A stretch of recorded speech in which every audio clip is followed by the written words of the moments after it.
Firefighters and residents in Queensland and New South Wales are bracing for another horror day with more than 50 bushfires burning across the state. Hundreds of residents have been evacuated and a number of emergency warnings are still in place.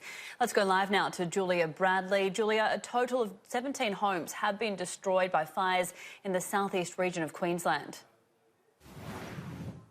That's right. That's the latest from authorities. That figure, 17 properties destroyed by fire in the southeast region. We've just heard recently from the Queensland Premier, Anastasia Palaszczuk. She's met with representatives from the Queensland Police Service as well as the Bureau of Meteorology for an emergency bushfire meeting. They've confirmed that about 51 fires are currently burning across the state.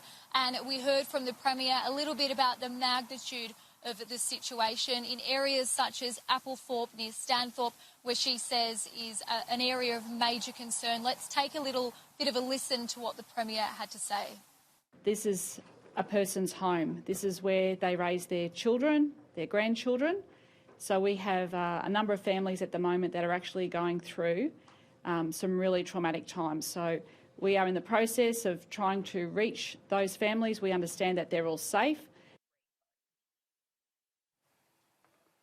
So it was a horror night for some residents in Stanthorpe. Of course, we heard that some residents there were without power for a number of hours and that they were told to leave immediately. That power has since been restored to some of those properties this morning, and that a bushfire warning has been downgraded, but of course residents there still told to be on high alert. We've seen some dramatic pictures come in of a wall of fire in Stanthorpe, more than 20 metres high, with residents there with a mere garden hose trying to put out some of those flames. We've also heard recently from Prime Minister Scott Morrison. He said he's thoroughly behind the victims of these fires. Let's take a listen.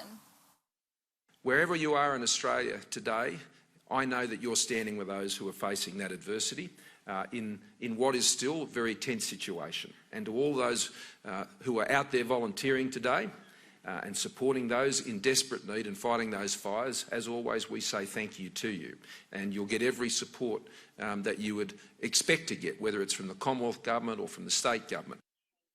Some tragic conditions there, Julia, in Queensland. To New South Wales now, we still have 2 emergency warnings in place and there are numerous other warnings for the region.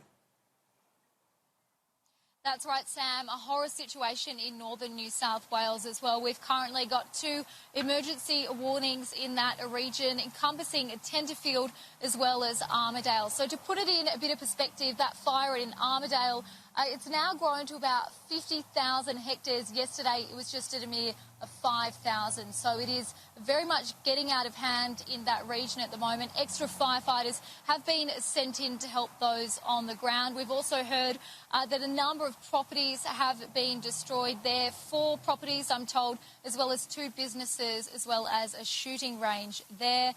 We've also heard as well last night a 66-year-old firefighter who was taken to hospital in a critical condition after suffering severe burns to his face, his head as well as his upper body. So a very serious situation today with those dry conditions only fueling fires further. We have heard from the Bureau of Meteorology as well that those affected regions aren't likely to see rain for at least the next 7 days. OK, Julia, thanks for the update. We'll be back in touch with you later this afternoon. Appreciate that.